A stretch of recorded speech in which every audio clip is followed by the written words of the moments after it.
What's up, guys? CJ Kid 1231 back once again with another hip hop album review. This time today we're doing Earthgang, Mirrorland. Now, this is about to be a funny yet complicated story. I say funny because within a span of 3 hours, I went from disliking this album to almost appreciating it to loving it, right? Oh man, this damn album. Holy shit. Okay, first off, let me just start by saying this, right? I've ran into Earthgang's music through vision only. Meaning back maybe a year or two ago, I found out about Strays with Rabies, right? I looked at the cover. I was actually gonna get it and listen to it, but for some reason I never was able to get myself to actually commit to that.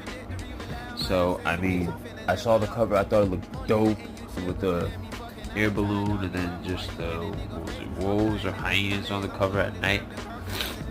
You know, this was at the time where I was searching for a little bit more underground stuff, or not even underground, but just stuff that you don't hear their names or their music blared out on the radio all the time, just to expand my horizons like I am now. But for whatever reason, it didn't come, and I never got myself to actually get it. Now, with this album, before listening to this, I found out that not only were they part of J. Cole's Dreamville, but they were also on Revenge of the Dreamers Part 3 that came out a month or two ago before I started this channel. And they were getting heavily compared to Outkas. Outkas is one of my favorite, not only favorite duos in hip hop, but one of my favorite music acts ever, right? So, being that this is the first time I'm ever listening to them at all, I know, shocking, right? This is the first thing I'm ever listening to. I put this on, and being that they were being compared to Outkas, I kind of try to expect the Outkas vibe, and as I heard it for the first time, song after song, I was like, yeah, yes. It damn near felt like the first listen, the first half of the album felt like, this is gonna sound extremely crazy and it might get me some bullets in the comment section, like I ever have a comment section. But first half of the album sound like Bombs Over Baghdad, just in different interpretations. Because you know how Andre, and that's another thing I want to address too before even talking about this. There was a comment that really struck a chord with the internet, made by some female. Excuse me if I don't know her name, and yet she's famous that I'm supposed to know. So apologies beforehand, but they even talked about it on Hot 97 and The Breakfast Club when Big Boy and Sleepy Brown were there to promote the big sleepover. They were talking about how this lady said that essentially Earthgang is Outcast with two Andres.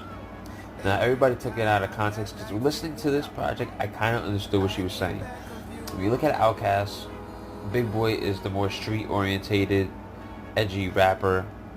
Andre is the more artistic, creative, out there rapper. When she said that to me, after listening to this, I understood it, because both, what is his name, Ulu and Wow, or what are the rap names, Johnny Venus, and I don't even know their names right now. This is how new I am to them. But the two guys on this group basically are Andre style rappers, and the fact that they are artistically out there, very open palette as far as music. They're very musically inclined. That's one thing I got from this project, is that, you know, and I think in interviews they've talked about they listen to different types of music. So, you know, they were raised through music the Andre way, I guess. And, you know, both of them, I guess, I don't know their backgrounds, but it almost seems like they're both not about that street life. You know what I mean? Like, there is no street edge to Earthgang, because they're not promoting that. You know what I'm saying? Like I said, even Andre, after Southern Playalistic, after a while, he kind of felt like that wasn't his lane. And, you know, like, Andre's the conscious rapper, Big Boy is the street rapper. However, Earthgang, both of them, are conscious, more the conscious light. They'll talk about street shit when, you know, it pertains to the subject they're trying to get across, but for the most part, they're both Andre-esque artists. Hopefully that'll be a better way to put it. So I think that's what people meant, and it's true. You know, I don't think Big Boy should feel any way about it, and I don't think he even does. But back to the main reason why we're here. Okay, Mirrorland. So the first time I listened to it, the first halfway through, I was just like, this sounds too much like Outkas. I don't know if I didn't like it because of the fact that it sounded too much like Outkas. Like, Outkas vibes all through this. And, you know, I'm trying to listen to somebody else different to get them. Not something I've heard before, just done with different voices, or, you know, I didn't know how to feel. I didn't know how to digest it. I didn't know how to, you know, I didn't know what to think, because it felt like I was listening to an Outcast in Disguise album. But after going over it, I was going over it the second time, and I was like, you know what? Let me try to clear my head. Because, you know, I don't want to do that to them. I don't want to go in with the expectations that I'm trying to hear Outcast from them. I wanted to go in there and, you know, because they've been interviewed about this whole situation before, about people comparing them to Outcast, and they always say, we are the first Earthgang. We are not trying to be anything else. So, just out of respect, I try to go in it the second and third time with that thought in mind, right? Like, okay, this is Earthgang. What does Earthgang have to offer? And as I did, a lot of the music started to make more sense to me than just Outkast clone records. Even though some of them still, like, they're not going to be able to escape the Outkast stigma that's been attached to them because their music sounds so much like it. But if you actually listen to the music and what's being done with the actual music, the instrumentation and all that, and just the way that it kind of takes it kind of takes the Outkast thing away a little bit. Because yes, even though Outkast did the exact same thing that these guys did years prior, the fact that these guys are doing it in a time where this is their major label debut, so they're doing it in a time where a lot of their peers aren't exactly doing the music like the way they're doing it. Same way when Outkast was doing it, none of their peers were doing it the way Outkast was doing it. You know what I mean? You know, and with the J. Cole backing and Dreamville backing and all that, they finally have the ability to place this type of diversity and show the kids of today what can be done with hip hop music, and how it can meld and kind of combine and fuse with other genres of music, or just other genres of entertainment as a whole. Same way Outkast did back then, which I also want to get to the cover and just the way the instrumentation and the artistic choices that they made on certain songs on this album.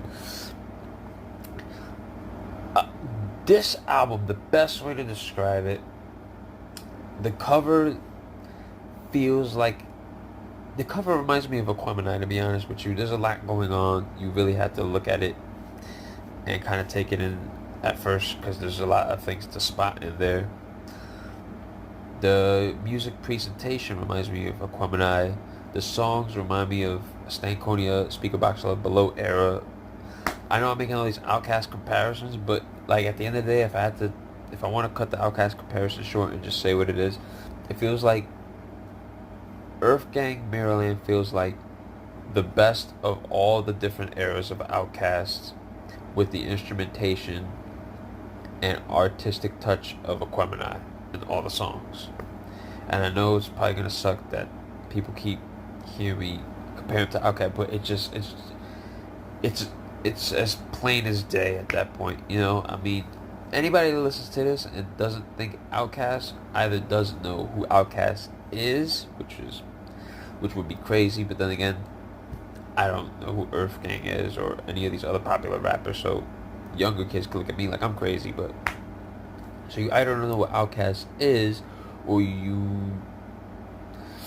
that's the only way I can think, or unless you just haven't thought about, like, that's the only reason. you don't know who Outkas is if these guys do not remind you at least a little ilking of Outkas. But I digress. Listening through the songs, I was very impressed. I was very impressed that another group could do that. I'm gonna just refer to Outcast as the other duo because at this point I don't want to make it seem like Earthgang is in their shadow. But this is just my interpretation of the situation. Where's that from? But the thing is, I did not think that there could be another group that could present this type of diversity and music diversity to hip hop years later after the other ones did it. You see what I'm saying? And I think that's what amazes people the most. It's almost as like the people that have lived through what the other group did and now seeing their kids or their young nephews or nieces or friends' kids coming up and being students of hip hop themselves, and the fact that they now see that another group is doing what that other group did for them, like I think that's what amazes people most, and it kind of keeps the comparisons going. Like, oh my God, this is just like when I was young and I was listening to this group and they did this for me, and it's like they're doing it for them, so now they get to finally see what music really is like, how I did, and maybe they might open up. Just although that's the whole like amazing thing about it at this point. You know what I mean? That there's another group that could kind of transcend these young minds into showing them what music can be at the end of the day. And as far as the duo themselves, Johnny Venus and I believe his real name is Ulu, and the other guy, Wow. I'm sorry, guys. I don't want to be disrespectful or anything like that, but again, this is my first time actually hearing this group. If you want to go and give me slaps or dislikes, it's understandable, but I just, for the life of me, can't. Anyways, let's get into the album. That way it could save me possibly from not even knowing the rappers I'm talking about. So, of course, you see me looking away. It's due to the notes. So let's get right into it, guys. Okay. I will state this too before we get into the favorite tracks, because there's a bunch of them. I might need to sit and digest this album a little bit more. Not only that, but some of the one more thing. I've said one more thing twice, but another thing.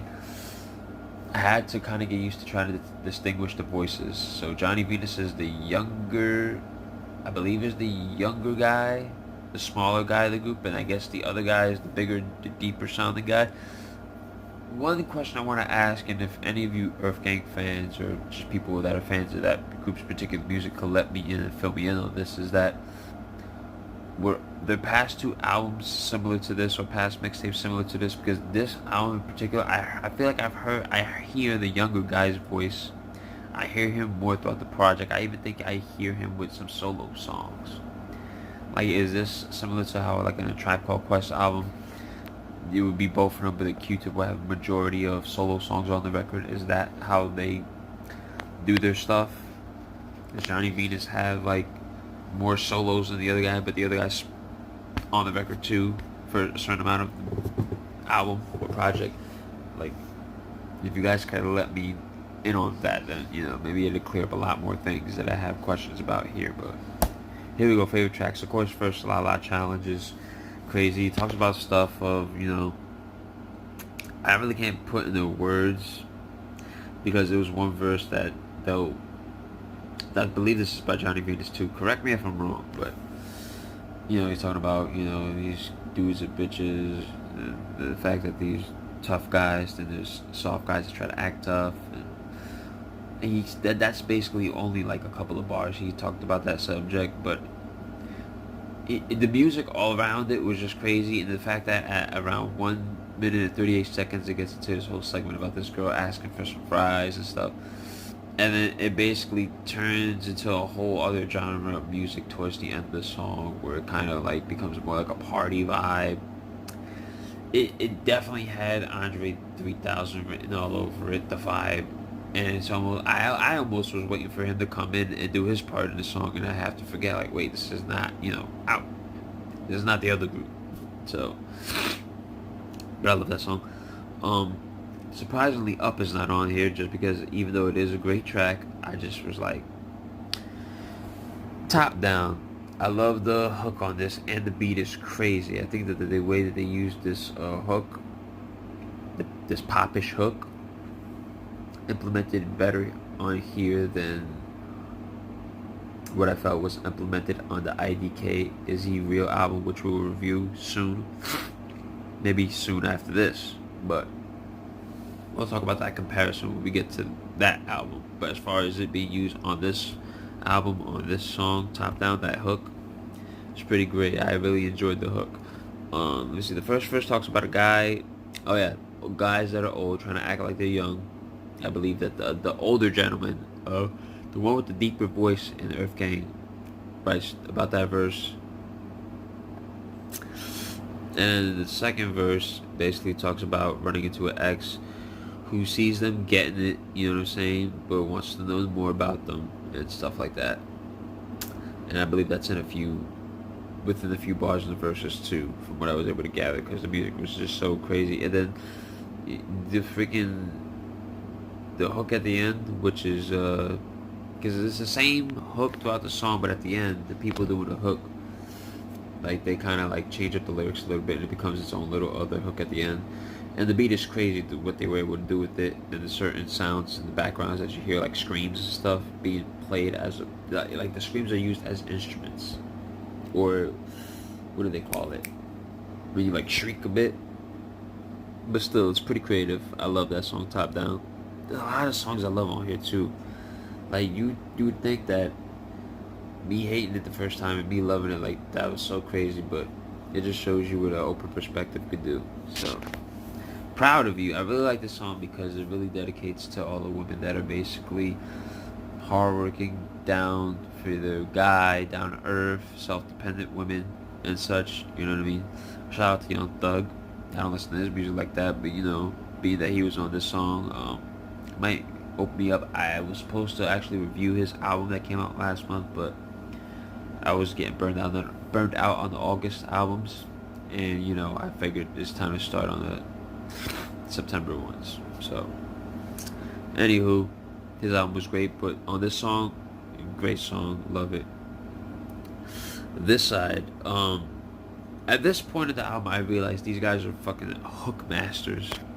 Like the hooks on this album are crazy, but yo, I mean, at this point, Ulu Johnny Venus has a verse where he basically talks to like it'd feel better if maybe he was in heaven, or not heaven, I would say the afterlife. You know what I mean? And this other member, Wow, I'm gonna just call him Wow. Wow talks about how, you know, dudes ain't really your friends, and you know that, you know, what he was a product of, you know, be coming up in life. And at the end, it turns into a crazy transition where they're going back and forth. Not Jadakiss Styles P style, but you know, like Johnny Venus would say a couple of verses, and Wild would say a couple of verses, and the beat changed up and it became more aggressive and stuff, similar to what you would have seen in like Stank. I know I have to. So there's something like you would see in Aquemini or Stankonia. You know what I mean? But if anything, the fact that they're able to do it or like make a replica sound that will remind you of something like that is an incredible feat in its own. So, Swivel. Now, from what I remember, or what I've heard, this is produced by Big, who did a lot of production for Jay-Z early in the Dynasty album, I believe. Not a lot of it, but he did a few of my favorite tracks on there. And he's done mad work for other people. Big, if you don't know, was a guy that people feel like either like Just Blaze bit his sound or the other way around. I don't remember the story correctly, but yeah, Big produced this, and this was on supposedly Revenge of the Dreamers 3 already. But it's a great song in general. You could definitely tell this was from a different album because this doesn't have the same vibe as a lot of the majority of the tracks on this album. You know, Wild talks about how, you know, the Earthgang have basically evolved and changed, and that rappers are fake and then haters, and you know what I mean. And he hopes that no matter how famous and how or how successful the creativity and his love for music gets him, that he hopes that the hunger never ceases, because it'll just make them come back even better and more creative. turning the page now. Meanwhile, Johnny Venus talks about how, basically when he came up, this is basically his come up story of the album. How he came up, it was hard, and what he learned on the streets, and how his mother worked and his father had 3 jobs, and how the society kind of left like drugs and guns and sports as like one of their only ways out of, or only ways to look towards life. It's not as descriptive as I'm explaining it here, but towards the end of the verse of the Johnny Venus's verse, it kind of delves into that a little bit. At least that's what I got from it, from the few bars he spit regarding that. Blue Moon is crazy. The beat and the hook. I actually, after hearing it many times, I started singing the damn hook in my head, even though when I was going to eat dinner today. It was fucking, I don't want to sing it because I'm not gonna ruin that shit. That shit is amazing. Johnny Venus talks about leveling up and not having time for any female woman that tries to come up on him, but he ends up he ends up having sex with the woman anyway, even though he tried to like not talk her out of it, but be like, look, we're not each other's property, you know what I'm saying? He doesn't want to approach it this fast because they might not like it. So, you know what I mean? And basically in the second work, he talks about, hard work and, what he's done to get here. Not in those exact words, of course, not in those exact words, but, you could tell, like, he has a line where he says something like, I didn't do this by myself, like, Six Flags gates were open and they're closing, I didn't complain. Like, if you listen to the song, you listen to that verse, you kind of get that sense, like, okay, he's talking about, basically, alright, he had it rough coming up, even trying to chase his dreams in the profession that he's in now, but he's made it, and he didn't complain, and he didn't do it on his own. That's what I got from that verse. But the hook is amazing, and the beat is crazy, and I mean, at this point, like, the Outkas comparisons are inevitable at this point. Like, this, all these songs sound like they could have been on Outkas albums. Stuck. That has Andre 3000 all over it. Once again, just like La La Challenge. This definitely gave me some AT-Alien vibes from the Outkas album, second album. And it opens up with a hook, then a melody, then they spit their 2 verses, then and then it ends with another melody by Erin Ray, and that hook is just crazy. Sorry for the yawning people, but it is late. But man, that hook is fucking wow. I love that song, Stuck. Like, even as I'm recording this, I already picked out the song that I was going to use to play in the beginning as a snippet off the album, but it was hard even deciding that. And then, even though it's not the final track on the album, the second to last, Fields, all I'm going to say is that the beat and the hook is crazy, and Johnny Venus destroys this goddamn song. If you listen to that last verse he spits, again, another Andre 3000 vibe-ish song. I can't help it, guys. At the end of the day, this does sound like if Outkas came back, but they're not Outkas. You see what I'm saying? And then you have Wigs, which is a great closer. And, overall, this album, if you look at it, it's just strictly from an Earthgang perspective without comparing them to Outkas. The fact that they were able to even remind you and make that comparison due to the music that they put on the album goes to show you how incredibly talented they are and how beautiful this album is because of the fact that they were able to draw that comparison out in your head. And for the longest time, nobody in hip-hop music was making music and genre bending and combining different genres and just flipping hip-hop on its head like Outkas was. Listening to this, I was like, okay, this is okay. They're making songs like this that Outkas. Okay, if they're making music like this, not on the lyrical level of Outkas, but just the overall scope on that level with Outkas, then that's crazy. Overall, this album is incredible. I will give this to anybody that wants to listen to hip hop music for the first time. Incredible artwork on the cover, and and time is almost running out. But man, this is a crazy, incredible album. So now I have to rate it out of 5, right? At first, after the first listen, I was thinking about doing 3.5, but after the second and third one, I was like, no, no, no, no, no, no, no, no, no, no. Man, just the way that they put this together,